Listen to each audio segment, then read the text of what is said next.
Hey,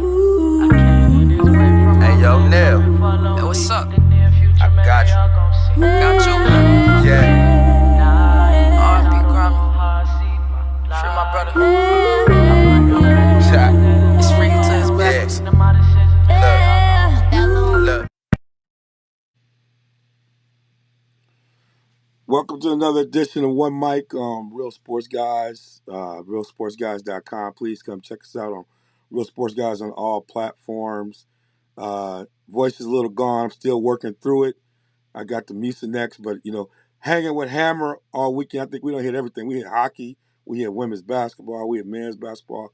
We did all the Badger stuff up here. I was nursing it and keeping my voice going. It was a good time, man. But before we get into it, let me bring my guys in. What's up, Hammer? It was good, man, hanging out with you this weekend. Yeah, man, it was fun. I mean, yeah, it was just, I'd been to a women's game a long time, or excuse me, a hockey game, sadly, a long time, women's game, but no, it was a great Badger weekend. Yeah. Yeah, we saw some L's, unfortunately, for the men, the ladies and the men, but hockey split, so we got a consolation prize going on. But it was good. It was a good time, and going forward, and then my man Darnell, I think he called me yesterday. Didn't send me the note. Little cousin over there in Ann Arbor, Huron, hit the game winner in the regional semis. That was it, or whatever. Like the shot heard around Ann Arbor, uh, happening over there. How you doing, man?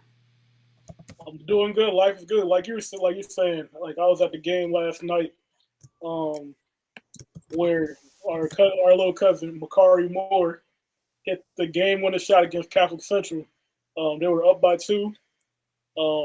When Catholic Central had a baseline out of bounds, they called like a couple of times. They called a timeout, and the play was pretty well defended, so they called another timeout, and they ended up hitting the three. So then, with 3 seconds left, you got to go the length of the court, while being pressed. And it shoots a shot from like the volleyball line, past the volleyball line, as time expires, and then the crowd goes wild. Everybody ran on the court, man. It was a special moment. Cousin Frankie, Marcus, everybody was up in there. It was a great time. Tis the season. Tis the season. So a lot of fun stuff happening.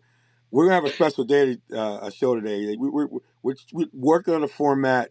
We want to be less about current events in a way, other than kind of really being more themed and really getting into our, probably bring y'all more into the kind of way we go back and forth in our text messages, the way we talk on the phone, and just kind of letting it marinate a little bit. And so, one of the things that we're working on here at our RSG as it relates to thinking about the draft is what I'm calling the impact quotient. It's the kind of player that depending on where they're drafted, and what they do and how they contribute, to winning, and ability to go. So, something like Stroud might be ranked highly. You know, might have been ranked highly on somebody's stuff, and they were right. He came in and did what he kind of did, and obviously he had a major impact on what happened with Houston. But then we got your boy, the young wide receiver over at the Rams, was a fifth round draft pick, steps in and is off the charts contributing, and now there's some players you probably would have thought about, like, yeah, he's probably gonna get drafted a little bit later, but I think he might be in the right situation. He might have an impact on it. So we're gonna play around with this. It's almost gonna be kind of like a snake. We're gonna try it out tonight. We're gonna look at like three people that we think fit into that mold to kind of test it out, and we'll play with this over, probably over the next month, and then post draft, once we know where everybody's going, then we're gonna really start laying our list down. But we're gonna start playing with it right now, and so the way I'll probably look at it, since I'm kind of hanging back here, maybe Darnell go first. Hammer, do you want to go third, or do you want me to go second? I know you. I can go second. I mean, You want to go second? Then I'll go third. We'll do Snake. I'll do two. Then we'll go back to Hammer, then to Darnell, and kind of we got to track our list so that we might need somebody who can help out with the tracking. We'll try to track our own, but let's try to make sure we track it all together. All right, Yeah. Darnell, we'll start with you. So I got the first pick, so I'm gonna start it off easy. I'm gonna start off with a pick everybody know. There should be no debate with this pick. My number one pick, first overall impact draft, is Marvin Harrison Jr. Marvin Harrison Jr., reminiscent of AJ Green, played for the Cincinnati Bengals, also played for Georgia. Tall, lanky receiver, has great footwork, runs great routes. He seems to catch everything in his vicinity. He's a great prospect, comes from a great pedigree. Obviously, knowing who his father was, Marvin Harrison Sr. for the Indianapolis Colts, was a monster in his own right, a textbook route runner. He passed that on to his son, and his son was just like he just was souped up, in more athletic version of that. he's 6'3", 6'4", around 210 ish, and he has the same skill set that his pops had. So yeah, that's my number one impact player. So I'm gonna just start it off right. All right, Hammer. Surprise y'all. I'm gonna go with something out of the box. Tyler Guyton from Oklahoma. A big right tackle, great in pass protection. Really, what we need as far as pass protection reminds me of a big guy. 6'7", 6'8", massive, kind of Darnell Wright, very skilled as far as it goes. And so I think that he's someone I think is a plug and play. Maybe like Tristan Wirfs come in and immediately wherever he's at, pay dividends. Now left tackle, as I said, right tackle, which was underrated. I think starting one of my guys, Leon Jones back today. And, used to be the old right tackles were not as athletic, but now you got cats who could basically play left tackle if they want to. And so this type of guy, he's a right tackle, but I think he could project to maybe left tackle in the future. Great footwork, really to solidify a pass offense, especially where pass offense is key now as far as setting the table. Just powerful as far as engaging with defenders. So I think definitely he's a plug and play guy that you might have heard of, but someone that would make immediate impact for a team from the get go, from day one, as a contributor. Oh, that's a good one. That's a good one. I was checking him out as well. That's a really good one. I got a couple that I can go with, but I'm gonna go with it because he's projected possibly to go to the Chargers. Brock Bowers, if he does, especially if he goes there, in a world where tight ends are emerging and dominate the game. This is a young man that's been a star from day one, and his ability, especially if he goes to the Chargers, he's coming from a program where you block, you be physical. That's going to fit right into what Harbaugh wants to do. You putting him in there with Keenan Allen and some of the other pieces they got. Against Justin Herbert. Well, I always like the security blanket, but you got a kid you can do a lot with him. He can play out, play in. He's physical. He's a monster. I think if he ends up, especially if he ends up there, I think he's gonna be good wherever he goes. But if he ends up there, there's gonna be some problems out there. Especially the way that Harbaugh loves to play. I think he's gonna be a great fit anywhere he goes. But if he goes where he's projected to San Diego, that's gonna be a problem right there. So I got Brock that I think would be good. I'm gonna I got a couple of different ones. I'm gonna do this one right here. Layatu Latu from UCLA. Projection of him possibly going to Houston. Did I get that right? No, you said it right. I said Yeah. that's one of mine. Yeah. Okay. You can bundle Yeah, a lot of people. you started Bundle it smiling. up. I said you can start smiling. That's what happens when you watch the No, combine. he's smiling because you got it right, man. Yeah, I said that's one of mine. That's what I said. That's one of mine. Yeah. Yeah. Especially if he goes where they're projected to go. He goes to Houston. Oh my goodness. This kid, this the kind of kid when you watch him play, his energy. But one of the things I would say about him, so I was watching the combine. He did his workout And then he stayed around to support his other guys, but he was engaged. Like this guy, you watch him, he loves being around the game. You put him in Houston and you got him there going with Will Anderson Jr., like they already got something there. You got Stroud and those cats running things on the offensive side. You add him on the defensive side, now D'Amico Ryans got this young core group, and he can get after the passer, and he can play, and he's got energy. I just like this is the kind of kid I just like when I watch him. I'm probably not as eloquent as Darnell would be in explaining and watching, but sometimes when you watch a guy, you like that's a player. That's a guy that you ain't really got to talk to him about going to work. You ain't got to talk to him about doing nothing extra. Like, and the energy he's going to bring, like, older guys are going to see that this guy is ready to contribute right now, and he's ready to go. I really like him, and I think, especially if he goes to Houston, oh my goodness, that defense is going to go. I mean, they already looked good last year. That team is going to be something else if they get this kid. All right, so I guess I got the back to back. So I guess I've been butchering this guy's name all year. His name is Troy Fatu Anu. I've been calling him Troy Fontenot, but Troy Fatu Anu, tackle out of Washington. Mm-hmm. He could do it all. He could play inside. He could play outside. He's very versatile. He plays with a mean streak. You know, he's a very physical blocker. He's a very athletic, mobile blocker as well, and he has a great tenacity and zeal for the game. So he's a guy that's gonna make an impact right away, I believe. And similar characteristics to my other guy, which plays a completely different position.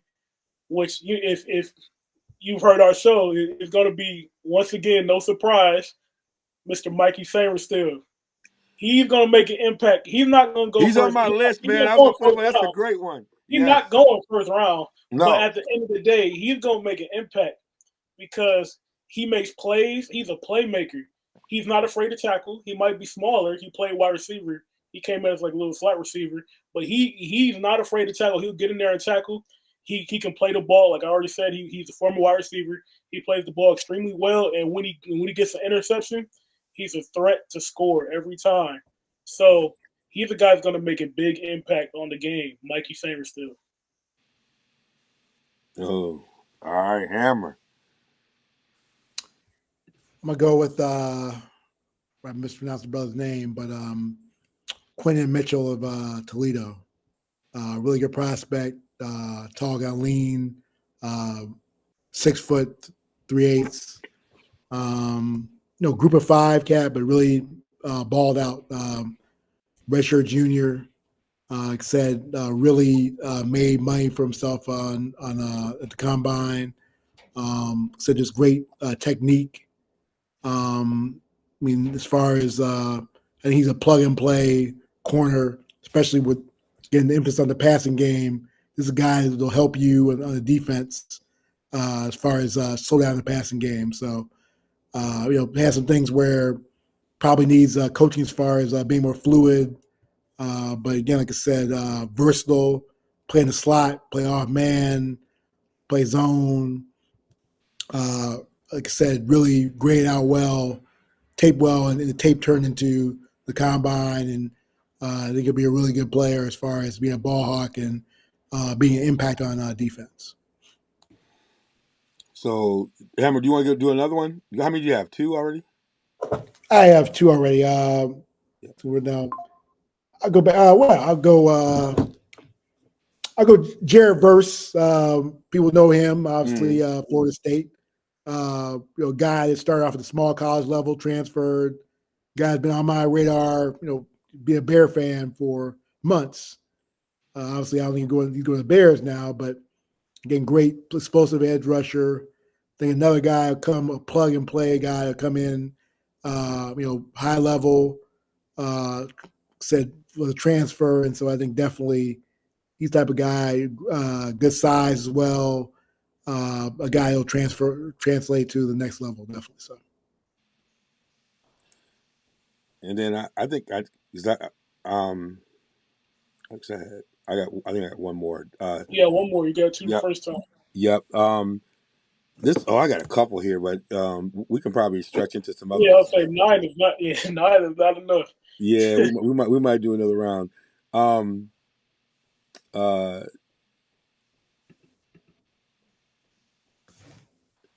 and some of this is based on where I think they might go. I'm gonna go with this one because this guy, I just can't believe how fast this guy is. Dallas Turner for Alabama. Um, Four he, four seven. he's six Yeah. three, 247 pounds. He ran like a 4.3, and it looked like he might go to Atlanta. There's a chance. Um, but in a day when you got to have a guy who could like this guy, he could be a problem. And you get and I'm thinking like if he goes down, especially if he goes like to Atlanta, when you think about the transitions that some of those other teams in their divisions going through, everything else, and you add this kid in to what they're trying to build down there, man, this I knew he was good, but when I saw when he ran in a 40, I was just like, look how big this guy is. But he's just an athlete, man, and in this day and age, the versatility you can do, and how these guys like this can wreck shop.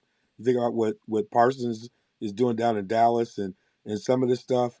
This kid seems like he's about his business, and so he's someone I think when you don't need when you gifted like that. There's things you're going to learn, but sometimes you can just play on instincts when you're as good as he is, and he's got the foundation from being trained at Alabama, but he gonna get stuff just off on instincts and athleticism. Like he just gonna do him, and then he gonna learn the game even more. So I like Dallas Turner. All right. So is that it, or are we gonna go another round? Why don't we go another round? It seems like everybody's warmed up. I guess I'll go with another one. Another guy in the interior, Jerzon Newton from Illinois. This Yeah. guy's a game record. He has great hands, great pass rushing abilities, very explosive, great first step. This is a guy that's going to be a three tech. That's going to he's going to wreck some game plans every now and again. So that's my first pick.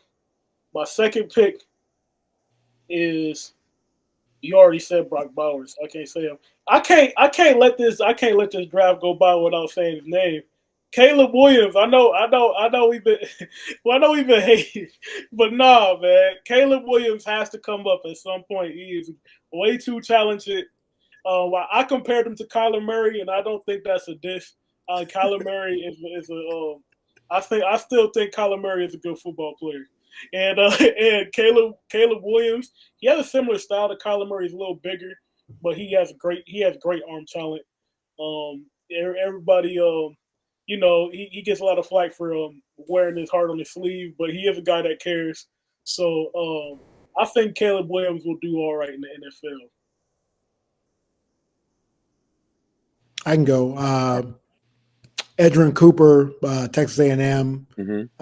multi-type, very versatile linebacker, will linebacker, cover tight ends. Ran 4.51, great athleticism. Type of guy. Again, another plug and play guy.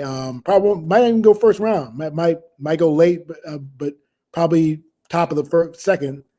But again, a guy that I think will immediately be an impact player. 6'2", 230, good size. Like I said, speed and just my great tackler. And like I said, versatile, can tackle as well as cover. And like I said, I think a guy is going to plug and play and be. And you see my theme right now. I want guys come in and plug and play. Those are the real impact players. Come in, plug and play, and immediately make impact.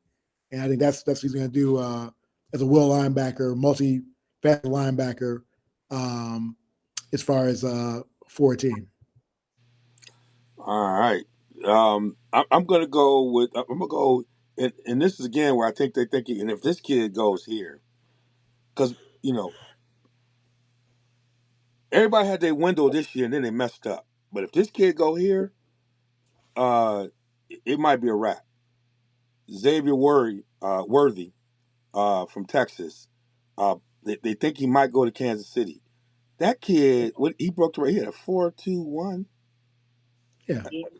I mean, It's no if surprise to Andy, anybody that watches Texas. huh?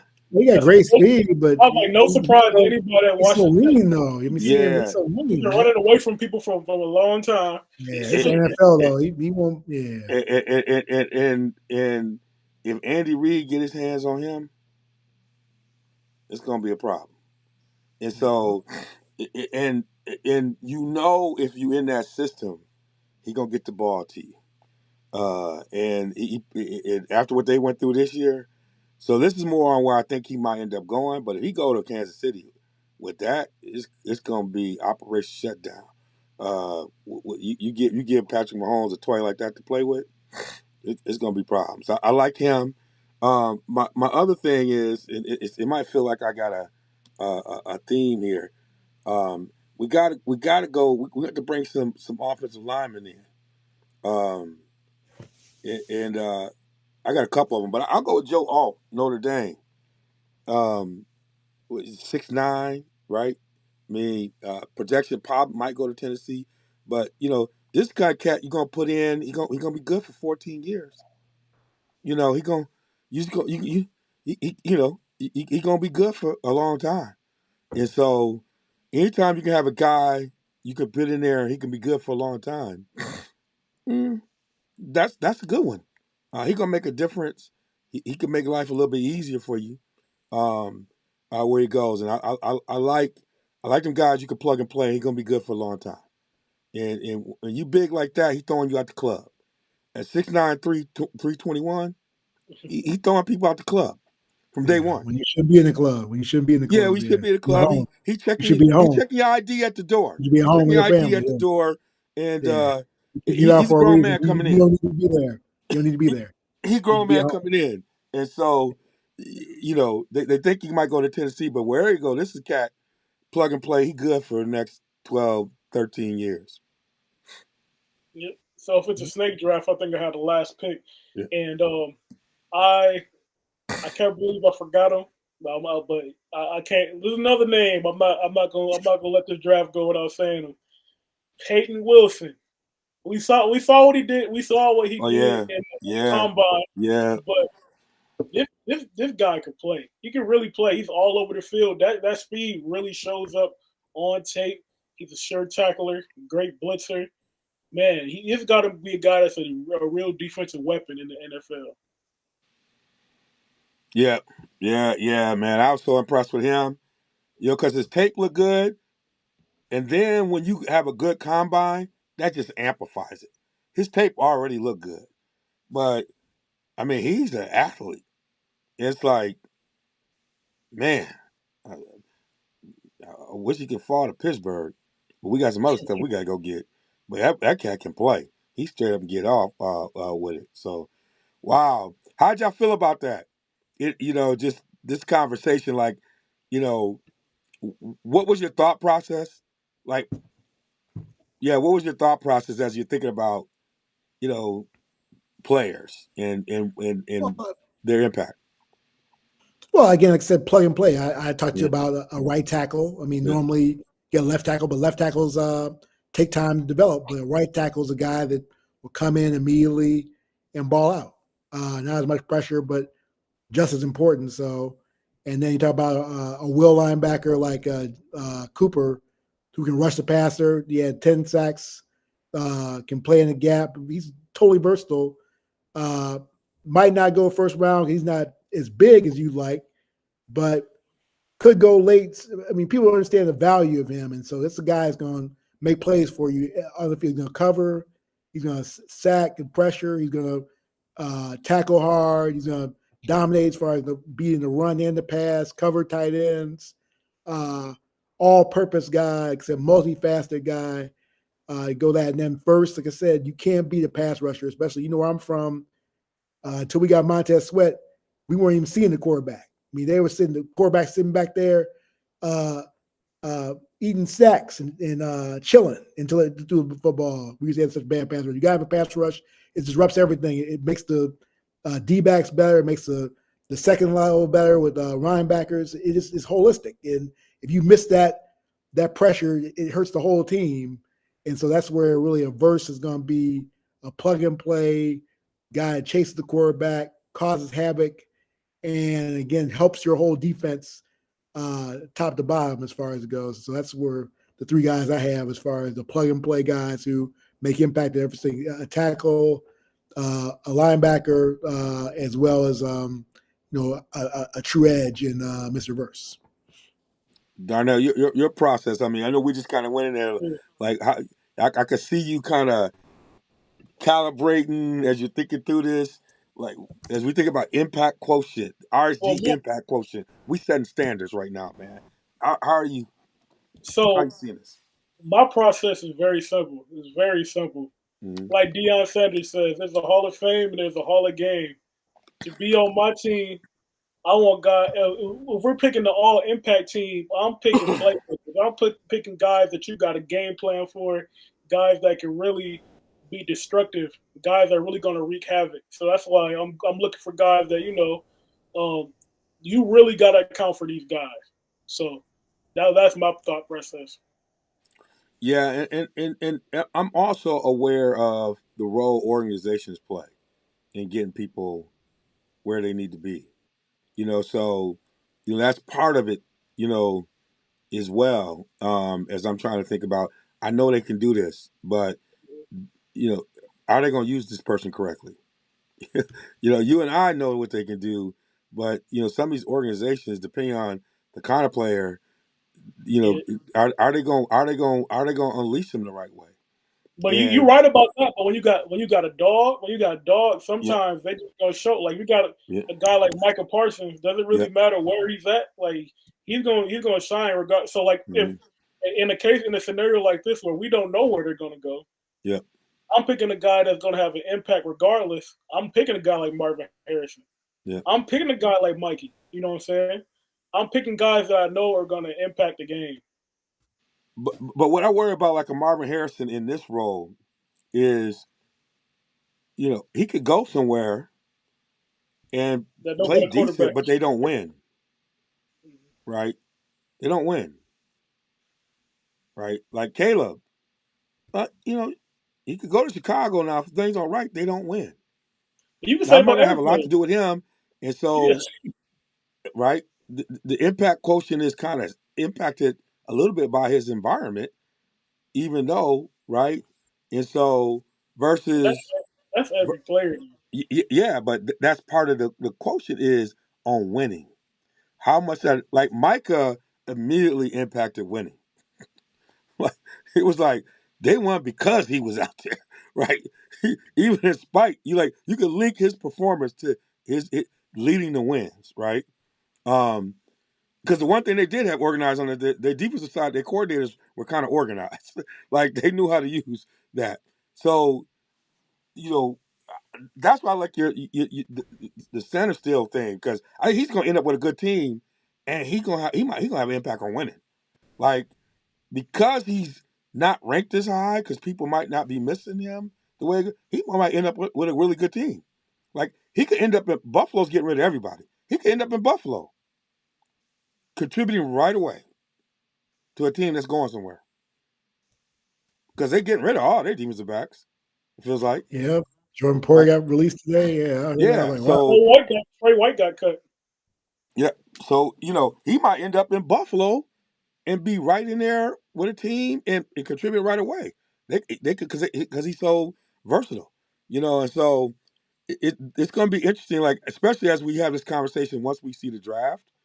I know we're going to be pulling. We haven't talked about running backs, but I know we're going to pull a couple running backs because you're going to see where some running backs go. You're like, oh, they got them in the fourth round. You're going to be like, oh, he going to have an impact right Like away. like like Kyron Williams. I remember when he Yeah, was in the draft. I'm like, Kyron Williams still ain't got picked yet. He still ain't got picked. yeah, Oh, like, what's going on? Yeah, he yeah, ended up going first round. yeah. If Junior Colston goes to like they think he might go to Philadelphia, he gonna play right away. He gonna have impact because he's the kind of player they need. They front seven wasn't physical. He gonna come through the door with that, you know, and that could be making all the difference in the world with their team next year, getting back to being who they are on defense. Um, somebody like Brian Thomas Jr. They think he might end up with the Ravens. That LSU cat with Lamar giving him another toy. he might clown right out day one. So yeah, I mean, you get in the right situation, it could be interesting. So I'm looking forward to us. I'm looking forward to being able to kind of get closer and see where some of these folks end up and having us develop our top 10 based on once we see all the information, come back and like, okay, let's compare it to how we're thinking about before the draft. We start to see where everybody goes and how much this shifts. It's going to shift, and especially with offensive linemen. Like, there's some nice tackles out there. Whichever one goes to the Jets is going to be important because they got that person, you know, that's Secret Service right there. He got to protect, you know, and that cat going to have an impact right away playing with Aaron Rodgers and what they expect to do over there. So that tackle might end up being on the list right away because they need a tackle. So that's going to be interesting. Is there, even though, like, is there somebody you thinking that's going to go in like the third or fourth round that you feel like if they go to the right team, they'll end up on your list? Oh, Or, Blake, for sure. Blake Corn. yeah, If Blake Corn goes to the Right. Ravens, if he goes to the Baltimore Ravens, it's a wrap. just a wrap. They need it. Yeah. We It's got just two a running question backs. I was hoping he'd go to the Steelers, but we got two running backs. I'm like, we ain't going to be able to get him. But I'd draft him if I could. Yeah, it's a wrap if he goes to Ravens. Who else you got? Hamp, you got anybody? Oh man, obviously I'm biased, but I think Braylon Allen. Yeah. He's the type of big body back. He's young. He's only 20 years old. Doesn't have the damage, the tread on him. Was a linebacker before he moved to running back. So I think the right.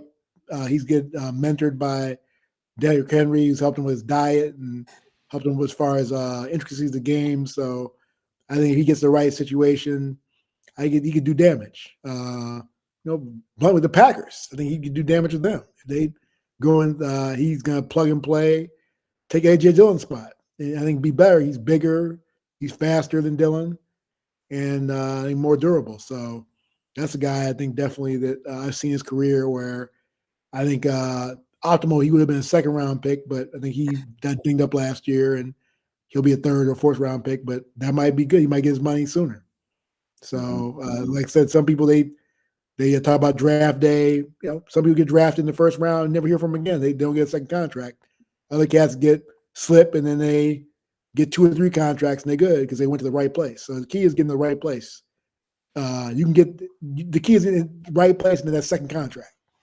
That's the key thing. That's when you make your big money. Second contract. I know we can't talk about everybody in the whole draft, but the guy that we didn't say that I want to bring up is Cooper DeJean. Cooper DeJean from Iowa. It's another guy like I'm talking about, playmaker. Mm-hmm. He can play. He's hurt now. He can play anywhere in the secondary in the league. Corner, safety. He can play inside, play nickel. Yeah. He can return kicks for you. He could do a lot of things. Mm-hmm. No, he's really good. I mean, he's hurt right now, but I think it's not. He's still going to go top 15. I think it's just people seeing the tape and they know when he's healthy how he brings it. So, elite level competition, a really great defense. I mean, they were balling defense Iowa because the offense was so whack. So they had the ball. They get blown out. So, and Darnell Smile, he knows I'm telling the truth. Because that's one of the worst games. That's like Iowa Wisconsin game. That was something where basically if you were insomniac, you were good that day. Real talk, you were real good, man. He's laughing. He know I'm telling the truth. And I love me some Bucky, but I'm sorry, but that was an ugly game to watch. Yeah. So. Yeah. There's going to be a couple of different. The Chris was it Braswell, the edge rusher from Alabama. If he goes to New Orleans, this is an addition. This is an example of addition of a young good player unleashes some things. So if you look at where Cam Jordan is, Cam has not been Cam, but if you add a young guy like this with Granderson and him when they're in rotation, he might be playing fewer snaps. Now they raise that defensive line in this rotation could just become crazy by adding a young player who could play right away and add depth to their rotation. Like that is like adding value in a division that's like still trying to figure itself out, and then you stabilize that and their defense you add, and so you take a superstar and give him some fewer snaps where he can just ramp up along with this young guy. Like if that happens, that's um that could be some problems down there with that front up down in New Orleans, and that's where a young guy just holding his own just adds value, right? And it's knows how to be a pro, gonna come in and plug and play. So yeah, something like that. Yeah, this is gonna be interesting, man. I'm glad y'all kind of went through this. We'll keep digging in to this the closer we get to the draft and post draft, where we can start to look at this and start to think about, okay, who do we think is positioned to have impact? And a lot of people just are thinking about those first rounders, but we're all saying, wow, because of the depth, you know, uh, you got some guys who are going to be third, fourth round picks. We can already see um, who are going to have an impact on these squads and play a lot right away. So that's going to be exciting. All right, we're going to drop the mic. Who wants to go first?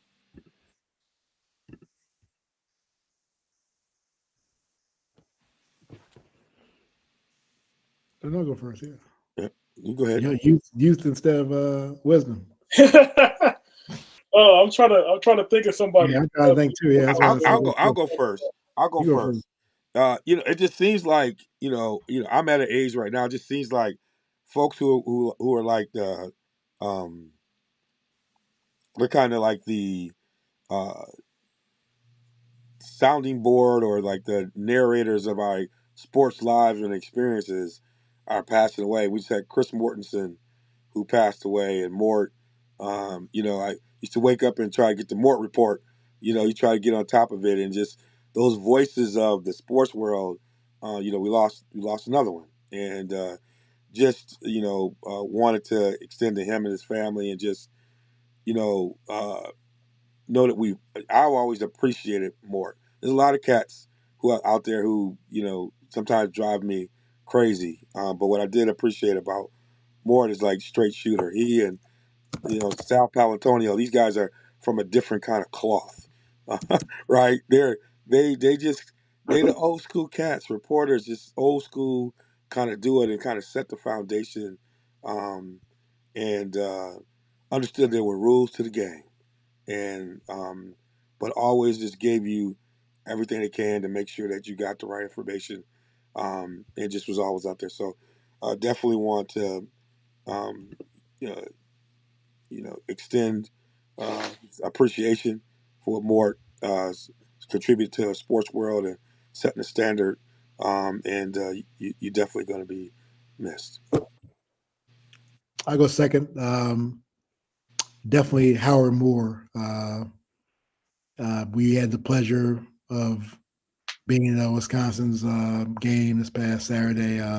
Brother Moore, if you know, was a Badger on for the Badger team that made the NCAA first time in many decades, and then came back and was an assistant coach, and then went to UIC and said it didn't fare as well. That's a sad place now. Chicago's a place where basketball players go die now. It seems in college because DePaul and yeah, but go back to getting that.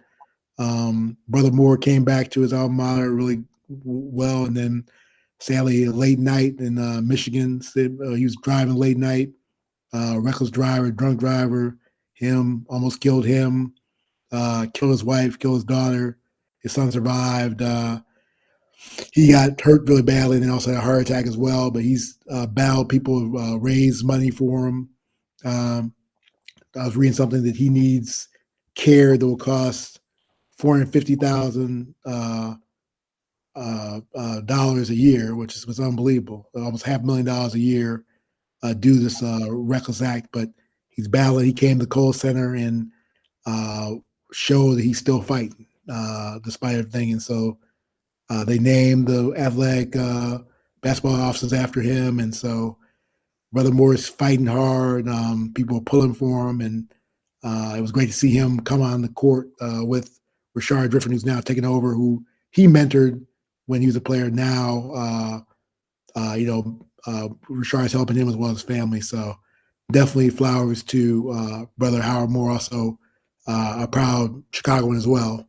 But that's what I say. Howard Moore. He's obviously been doing his best under difficult circumstances, but he's still alive and fighting. So he's a brother credit. So yeah. That's a good one, Hammer. That's a good one. All right, so mine is going to be, I'm going to do mine on Jawan Roberts, power forward from Houston, the Houston Cougars. Just like the Going to Work Pistons, Houston, they start every game off by dumping it down to Jawan Roberts in the post. At first, it didn't seem like, it seemed like like a token thing at first. Like, all right, we're going to get the big fella the ball to show that, he's important to us. But, man, he's really gotten better. He's really improved a lot. I watched a whole lot of Houston basketball. I rarely miss a Houston game this season. Kelvin Sampson's one of my favorite coaches, probably my favorite coaches at the time, at this point in time in basketball. But, yeah, this guy's improved a whole lot over this season. And the last game that they played on Saturday, Jawan, he had like 12 or 14 points at halftime. Just all post work, all below the rim. He not really dunking on people. He's just a fixture, fundamental, turnover, left hook, right hook. I was like, man, his guy has really improved his game. He was out there looking like one of the old school bigs from back in the day. So I want to give my respect, tip my hat to Jawan Roberts. I'm dropping the mic. Wow. Good stuff, gentlemen. It was great today. Had a lot of fun with this topic, man, and work today, and definitely it was good with the acknowledgments y'all made here, closing out the show. Please check us out at realsportsguys.com. We're also on all the podcast platforms, so if you want to get the audio version, those will be there. And just give some feedback. We're learning, growing. We appreciate it. We will see you on the other side. Ready for the day the Lord called on me. Them all decisions, man, they all on me. I can't hear this way from Hey, yo, Neil. Hey, what's up?